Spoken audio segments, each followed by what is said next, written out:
soap is really slippery. Except that it also isn't. A dry bar of soap isn't slick at all. Why do soap and water create such a slippery situation? Normally, when two surfaces touch, there's enough friction between them to keep them each in place. That's why when you jump onto, say, a dry backyard slip and slide, nothing happens. But if you get things a little wet, the water acts as a lubricant, reducing friction between the two surfaces and making things slippier. But only a little. Since water molecules have positively and negatively charged ends, they tend to join up with each other in beads, leaving dry spots around them. So when you jump onto a wet slip and slide, your belly will probably come at least partially in contact with the rubbery surface, creating friction that limits how fast and far you'll slide. That is why most slip and slides use a running hose to keep the water flowing. But we can make it slicker by adding a little soap to the mix.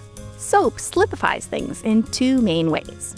First, because soap molecules have two distinct ends. A charged end that's attracted to charged water molecules, and a neutral end that wants nothing to do with water molecules. Which is also why soap cleans stuff so well, but that is a video for another day.